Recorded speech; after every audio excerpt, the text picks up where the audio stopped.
back with the final video for AOAP CMP series. And today we are talking about the actual GCSS-Army integration and actually how the new AOAP program is supposed to work in theory, right? So I hope you guys have really enjoyed this series. This series has been quite a bit of fun. I've actually learned a lot more about the AOAP program myself, looking through the regulations and the technical bulletins and so forth. So without further ado, let's go ahead and start and jump into my PowerPoint, and we're going to get started here. All right, so like I said, this is part 19 or the final video of the Army Oil Analysis Program, right? So this is talking about the integration. So in the past, Army Oil Standard Inter-Service System, OASIS database is a laboratory information system, right? So OASIS is now integrated with GCSS-Army database. This means that the serial numbers that match between GCSS-Army and the AOAP database as an O1 sample notification will automatically be created in GCSS-Army database. Earth clerks will no longer have to do the following, right? So query for open samples, ensure they have an email address in their profile is required. They do have to do that. One of the huge things that we mess up and we're not able to actually transmit the data, like I've talked before in the previous video, was we need to ensure that the how taken data is filled out, ensure they have printed the large barcode labels and not the small, ensure they have pushed the transmit AOAP data button. Data will not get to the AOAP database unless it is pushed. The O1 sample notification will automatically be closed when the AOAP lab makes the recommendation. Okay, so that's a big change. The process will not work if the serial number between GARMY and AOAP do not match. Okay, so what we talked about in other videos, we need to view our components and role report from AOAP website and see what does not match. We need to fix that so we report accurately. All right, current process not integrated. So this was the current process, right? So, warfighter logs in AOAP website, runs component or role, go through the O1 notification manually, takes the oil sample to the technician. Technician sends the bottle with the label and so forth. We no longer want to do it this way.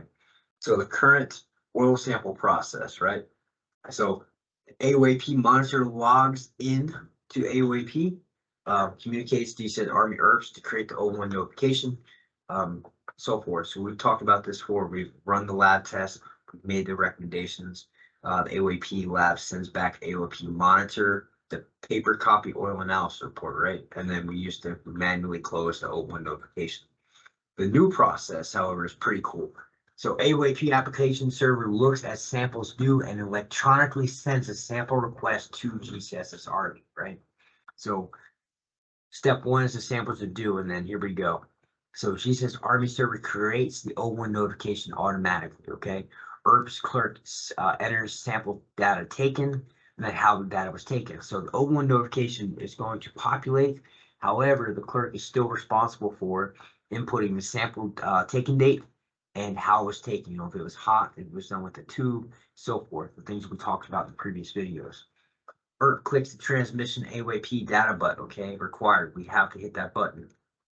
Once that's done, we're going to print the barcode label and place the bottle in the large, we're going to print the large labels.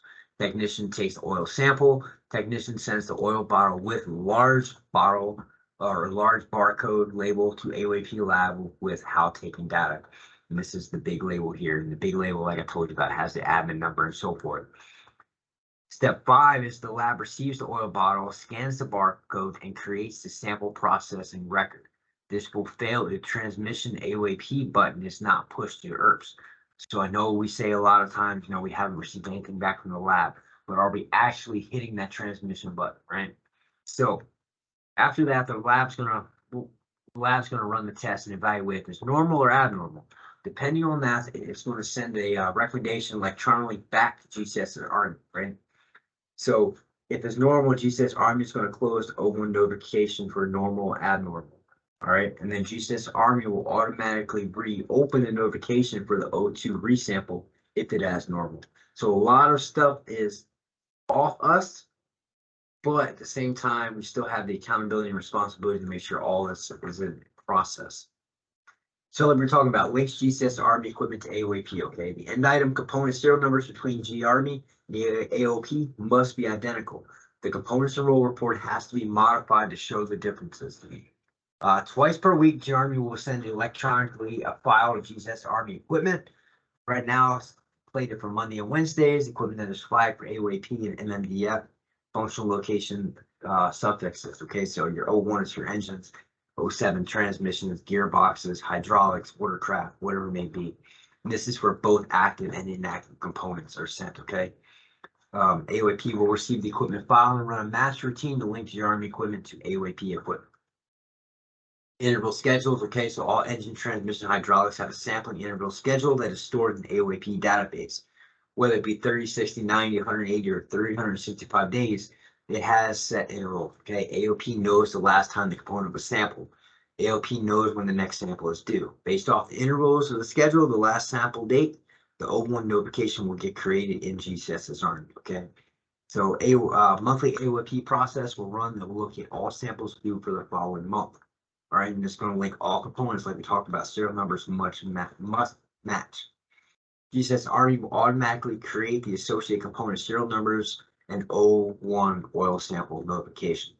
So how does the unit know what to sample? Okay, so you can print out the components and roll report and look at all the samples due that month. From GCSS-Army, they can look up all the O1 notifications that are open for a certain range and do both starting out, okay? Clerks will go to the O1 notification, okay, to input how the taken data, oil type, hours, miles, cold, hot, drain, flush. They're going to print the large barcode. Do not use the small ones. You're going to attach the large barcode to the label. Technician puts in the oil.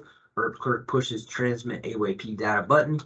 This is what actually starts the whole process in the sense of sample data to AOAP electronically, okay? Like I said, this is an important step that is easy to overlook. Technician sends oil bottle with large barcode to the lab for AOAP. All right, so there's just an example of the AOAP lab label. AOAP lab receives the bottle and processes the sample, okay? Lab technicians are going to log into OASIS. Lab technicians go and create the oil sample screen. They're going to scan the barcode, okay? So like we were talking about, if you haven't hit that transmission button and scan that barcode, nothing's going to happen.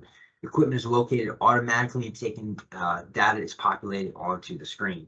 All right, so from there, they're going to evaluate the sample and make recommendations. Evaluator is going to then transmit the recommendations to GCSS-Army electronically, okay? If normal, GCSS-Army is going to close your O1 notification. If it's abnormal, G-Army is going to close the O1 notification, but then go ahead and open your O2 resample notification, okay? If your 3254R, GCSS-Army closes the O1 notification and puts equipment in administratively deadline, okay? So what I mean by that is if you do have a sample come back and needs to be resampled or something is wrong, abnormal, you should be administratively deadlining that piece of equipment. When printing the barcode, like I said, make sure we hit the transmit data button. AOP lab will not receive notification data unless you put that. I just want to make that clear again. If you don't hit that button, they're not going to be able to see and transmit that data. Outbound for multiple notifications, okay? So if the sample date was not entered for any reason, you can actually go back and you have to go in and you have to fix that before you can actually send the data, okay? If you're missing the sample date taken, it's not going to transmit any of that data. Then that goes for everything. So if you have all your notifications highlighted at one time and one is missing it, it's not going to send that data, okay? Here's another example here in iWhiskey 22 when we got a video series on this prior to this in the series. But your sample data taken, this must be filled out. All right. And this is just walking you through, your enterprise email address. So we talked about this, you want to confirm, from your equip sit, you're going to look at your notifications, you'll highlight what you want to do. And then from there, you're just going to click on your user profile and go to own data. And then once you do that, here in the communication section, you're going to review the email address, okay? If your enterprise email address is not displayed, contact your access admin. It's going to take your access admin to make sure that your email address is displayed in that. Changes to component and roll reports. All right, so there are some changes to the reports. Okay, reports summarize equipment by UIC. UIC may or may not match what is in GARMY. So Whiskey Alpha Bravo Charlie 20 instead of Whiskey Alpha Bravo Charlie 2 Delta. Okay, this is not an issue with AOAP. This is matching processes that they do not look at your UIC. Okay, like we talked about, it's about serial number. So your equipment, so you're going to look at your model, your bumper number, end item serial number. Of course, your component serial number will be listed. Your last sample date, sample due date based off the intervals, and reports if component is delinquent. So the following message is the first page on all component enroll reports. Okay, so it's going to tell you, when you pull the report, your Y is no action necessary. That's a match between AOAP and GCSS-Army. You're good to go. If you get an N equals, right, if you get an N, it means the end item serial numbers matches, but the component serial numbers do not match.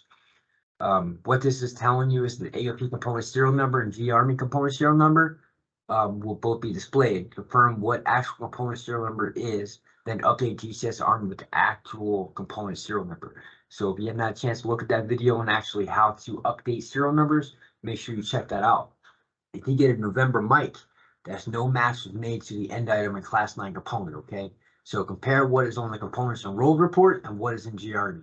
Make the corrections in red and AOAP components enrolled report and send it to your supporting AOAP lab. Unit AOAP managers will physically validate class 9 component serial numbers in GARMY that start with a 5,000, okay? So when Sam's data was loaded in GARMY during wave 2 conversion, a generic serial number was started with 5,000 as a placeholder, okay? These 5,000 component serial numbers need to be correct serial numbers loaded in the GARMY. You can utilize the end user annual transactions, and like we talked about, you can change the serial number data that way, okay? So just to clarify again, Y is no action necessary, right? Y indicates, like we said, a match between GARMY and AOAP. So end item serial number and component serial number actually match. So if you look at the report here, no further action requires. So this is going to be your bumper number, your end item model, right? And then your serial number. This will be your component serial number, and it's going to tell you if it's a match or not. And it's also going to give you your results right here. And it's going to tell you the next due date. So N, like we talked about, the end item serial numbers match, but the component serial numbers do not match.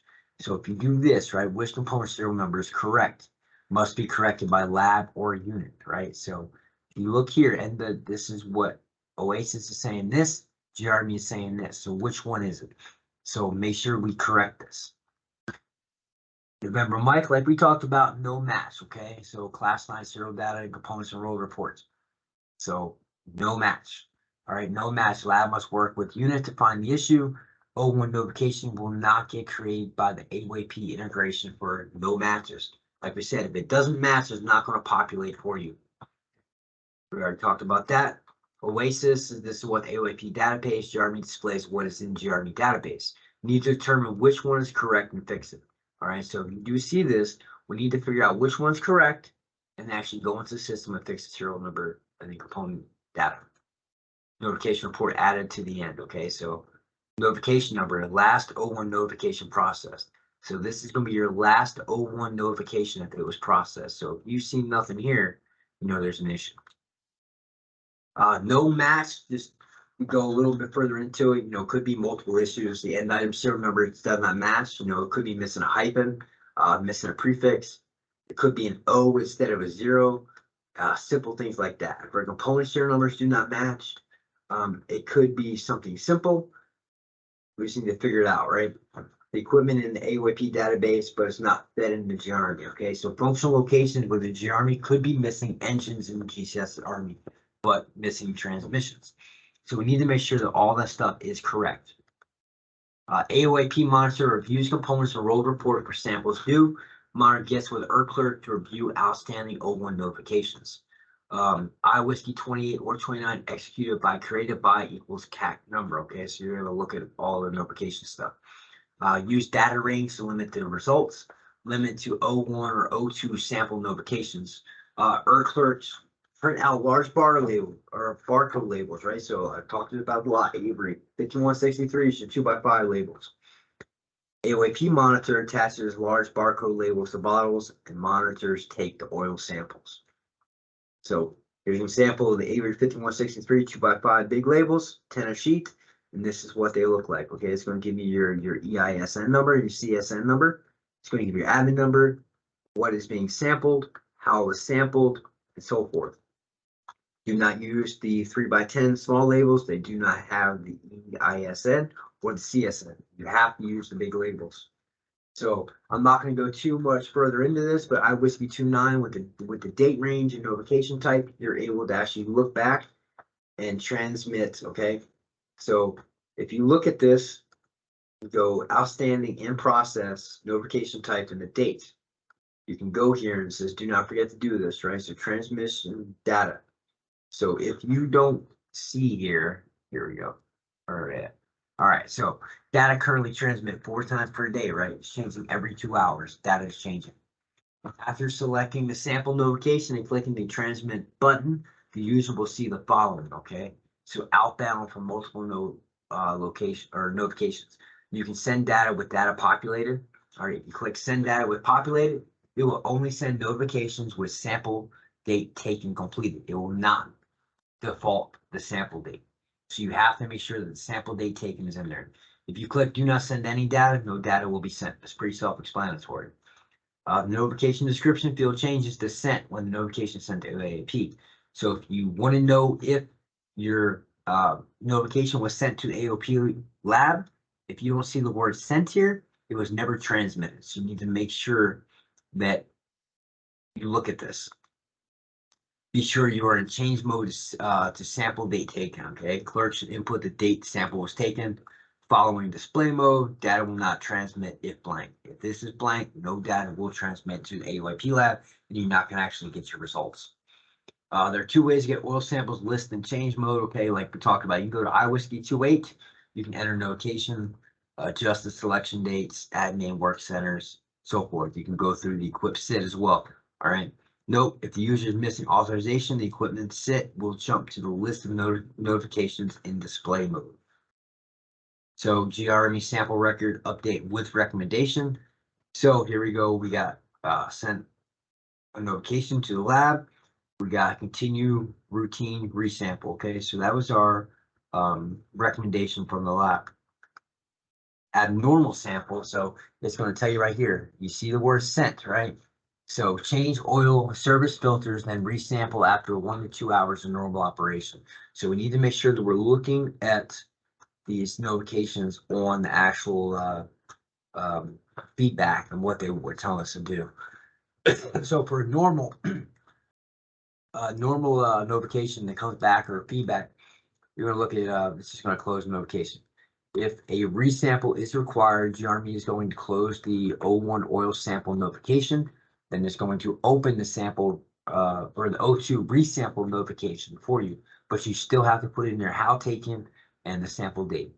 The 3254R oil sample notification, right? So GRME equipment be put in administrative deadline, okay? You're going to be default.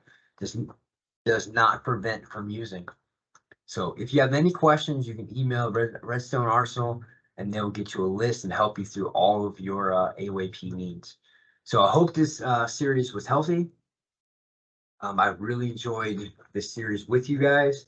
We're getting ready to start a new series next couple of weeks. But like I said, I hope you guys take something from this series. AOAP is such an easy program to maintain and manage, but yet as maintenance managers at the senior level and battalion level, we seem to fail it because we just do not put the emphasis on it that we need. But hopefully with this video series, you may be able to change this. I completely encourage you guys, get into EUN Plus, look at the transaction guides, build your battle books so you know actually how to do things the correct way. All right. So without further ado, thanks for all your support. And as always, go Ordnance.